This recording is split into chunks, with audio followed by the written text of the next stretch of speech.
प्रभात बच्चों, कक्षा 10 की संस्कृत की कक्षा में आप सभी का स्वागत है।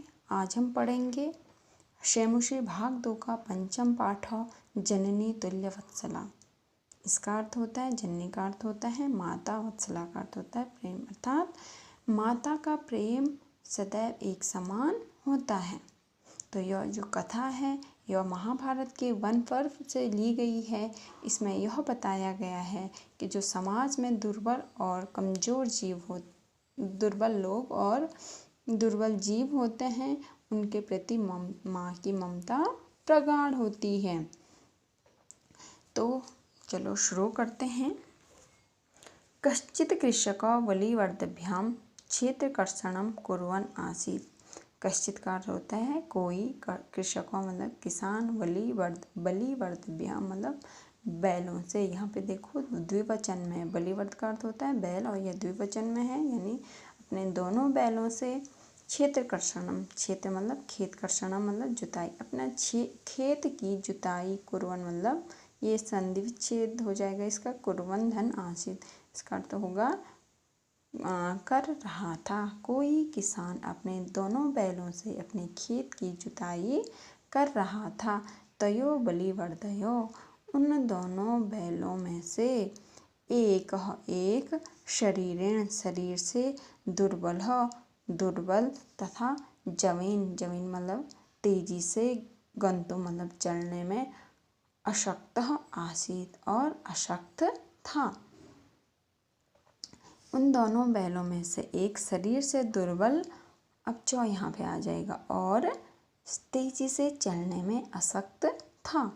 अतः कृषक तम दुर्बलम वृषभम, अतः कृषक उस दुर्बल वृषभ मतलब बैल को तोड़ने मतलब कष्ट दे करके, जबरदस्ती, नुद्यमान मतलब धकेल रहा था।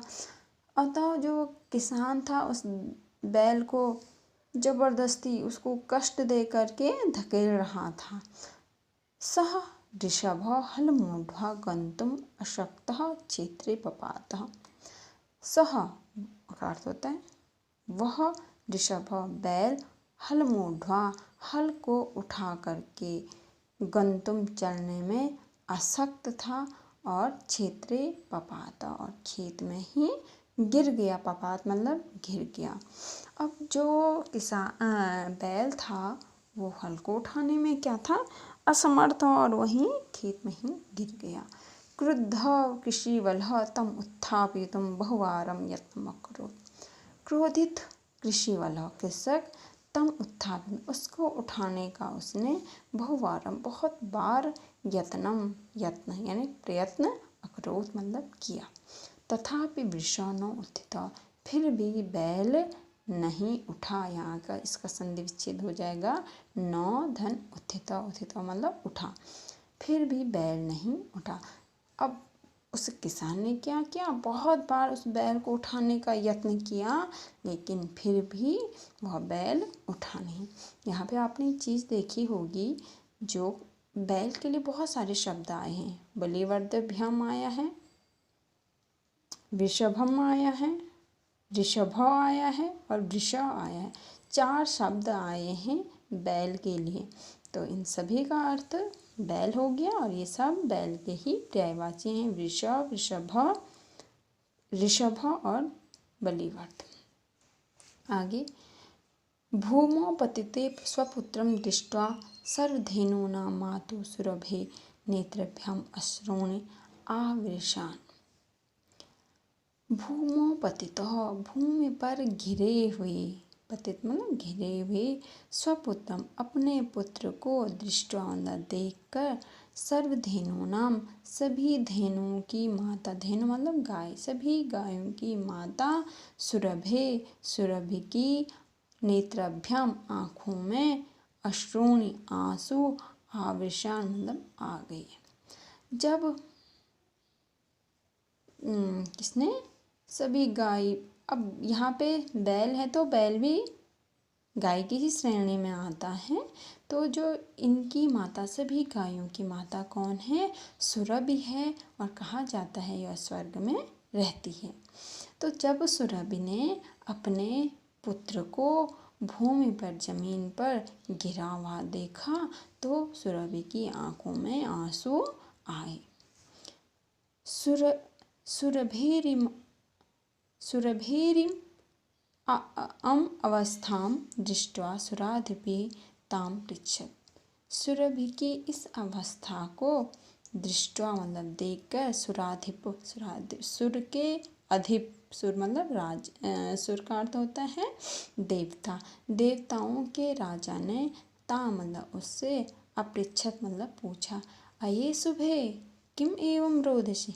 अरे शुभे कल्याणकारी, उसको शुभे से कल्याणकारी से संबोधित करते हुए कह रहे हुए, अरे शुभे ये कल्याणकारी, किम एवं क्यों इस प्रकार, रोदसी मतलब रो रही हो तुम क्यों इस तरह रो रही हो। उच्चताम मतलब कहो, इति ऐसा उसने कहा।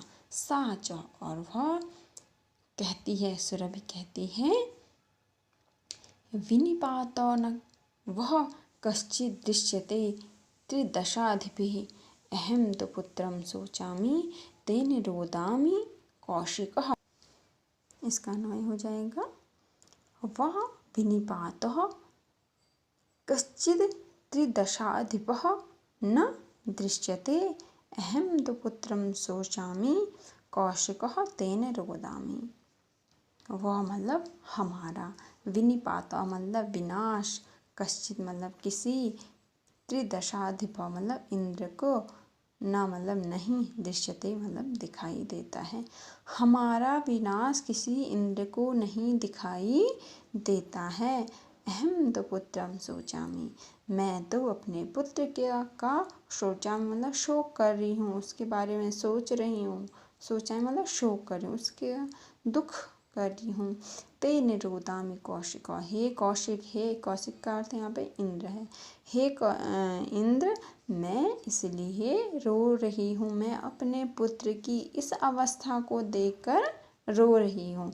तो वो क्या कह रही है, हमारा विनाश किसी इंद्र को नहीं दिखाई दे रहा। हे इंद्र, क्या तुम नहीं देख रहे हो कि मेरा पुत्र किस प्रकार से दुख उठा रहा है। मैं तो अपने पुत्र के दुख को देखकर दुखी हो रही हूँ और इसीलिए मैं रो रही हूँ। भोवाश पुत्रस्य दैन्यं दृष्ट्वा अहं रोदामि सः दीनम् इति जानम् अपि कृषकः तं बहुधाम पीडयति। वो आगे कहती है, हे वाश मतलब हे इंद्र, पुत्रस्य दैन्यम पुत्र की दीन अवस्था को दृष्टवा मतलब देखकर, अहम मतलब मैं, रोदामी मतलब रो रही हूँ, मैं पुत्र की दीनता को देखकर रो रही हूँ। सह दीनो इति, वह क्या है, दीन का अर्थ होता है कमजोर, वह कमजोर है। इति ऐसा, जानम अपि जानते हुए भी, कृषकः तम बहुधाम कृषक उसको बहुत पीड़ित मतलब पीड़ित कर रहा है, उसको कष्ट पहुंचा रहा हूँ। कृषक जानता है कि वह क्या है, कमजोर है, फिर भी उसको परेशान कर रहा है, उसको कष्ट दे रहा है। सह कृच्छ्रेण भारम उद्वहति इतरम इव धुरम बोढ़ुम सह न शक्नोति। कृच्छ्रेण का मतलब होता है कठिनाई से, वह कठिनाई से भारम उद्वहति भार उठा रहा है, वह अत्यधिक कठिनाई से भार उठा रहा है। इतरम इव, इतर मतलब दूसरे के, इव मतलब समान, दूसरों के समान।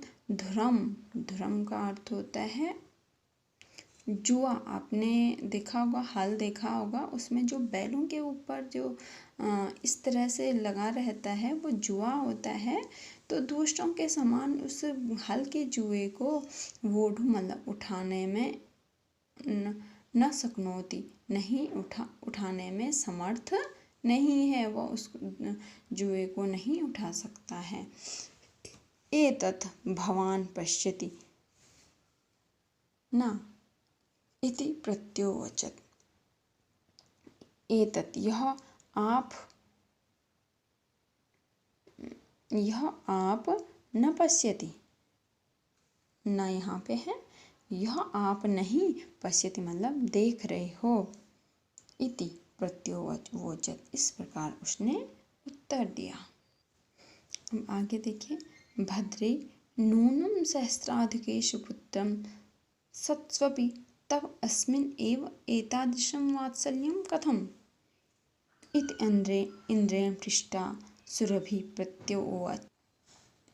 फिर इंद्र कहता है, भद्रे हे कल्याणकारी, नूनम निश्चित रूप से, सहस्राधिकेषु सहस्र धन अधिकेषु, सहस्र मतलब 1000 से भी अधिक, पुत्रेषु पुत्रों के, सत्सपि मतलब होने पर भी, तुम्हारे 1000 से भी अधिक पुत्र होने पर भी, तब तो अस्मिन एव, अस्मिन धन एव, तो इस पर ही, एतादृशम इस प्रकार किया, वात्सल्य कथम मतलब क्यों।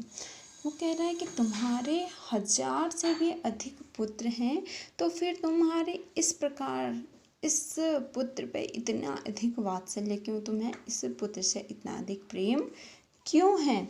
इत इंद्रेण पृष्ठा सुरभि प्रत्योवच, इस प्रकार इंद्र के पृष्ठा मतलब पूछने पर, सुरभि प्रतिधन उवोचत, सुरभि उत्तर देती है। क्या देती है? यदि पुत्र सहस्रम में सर्वत्र सममेव में, दीनस्य सतः शक्रः पुत्रस्याधिका कृपा। इसका अन्वय हो जाएगा, यदि मे पुत्र सहस्रम सर्वं मे सममेव शक्रः, दीनस्य पुत्रस्य सतः तो अभ्याधिका कृपा। अर्थात क्या हो जाएगा इसका मतलब, यदि मैं मतलब मेरे पुत्र सहस्रों, मेरे 1000 पुत्र हैं, मेरे क्या हैं 1000 पुत्र हैं, सर्वम वे सभी, में मतलब मेरे लिए, सममेव मतलब एक समान है। मेरे 1000 पुत्र हैं लेकिन वो सभी मेरे लिए एक समान है। शक्र मतलब हे इंद्र, दीनस्य तुषुता, जो दीन पुत्र होता है उस पर मेरी पुत्रस्याभ्यधिका कृपा, उस पुत्र पर मेरी तो अधिक कृपा होती, क्योंकि जो कमजोर बच्चा होता है उस पर मेरी हमेशा ही ज़्यादा कृपा होती है। फिर वो आगे कहती है, बहून्य अपत्यानि में संतीति सत्यम, बहूनि इसका संधि विच्छेद हो जाएगा, बहूनि धन अपत्यानि। वो कहते हैं कि मेरी क्या है, बहुत मेरी बहूनि मतलब बहुत सारी, अपत्यानि मतलब पुत्र हैं, मेरी बहुत सारी संतानें हैं, संति हैं। सत्यम यह सत्य है, मेरी बहुत संतानें हैं, यह सत्य है। तथापि अहम एतस्मिन् पुत्रे विशिष्य आत्मवेदनाम अनुभवामि। इसका संधि विच्छेद हो जाएगा, तथापि धन एतस्मिन्, तथापि मतलब फिर भी अहम मतलब मैं, एतस्मिन् मतलब इस, फिर भी मैं इस पुत्र पर विशेष रूप से आत्मवेदना अनुभव करती हूँ। ही अयम अन्येभ्यः दुर्बल, यही मतलब क्योंकि अयम मतलब यह, अन्य से दुर्बल मतलब दुर्बल है, यह अन्य पुत्रों से कमजोर है।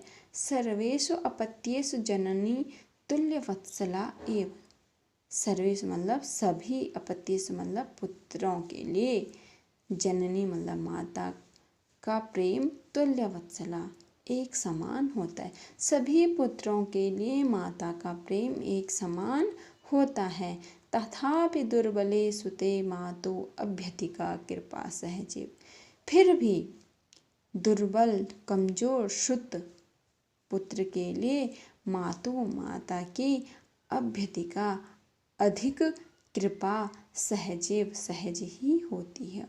स्वाभाविक रूप से जो माँ की जो कृपा, जो कमजोर बच्चा होता है उसके लिए अधिक होती है। सुरभिवचनं श्रुत्वा भृशं विस्मितस्य अखण्डलस्यापि हृदयम् अद्रवत्। सुरभि के वचनों को श्रुत्वा मतलब सुनकर, भृशं मतलब अत्यधिक, विस्मित स्य आखंडलस्य भी, आखंडल का अर्थ होता है इंद्र। आपने यहाँ पर भी देखा होगा इंद्र के लिए बहुत सारे शब्द आ गए हैं, तो ये सारे इंद्र के पर्यायवाची हैं।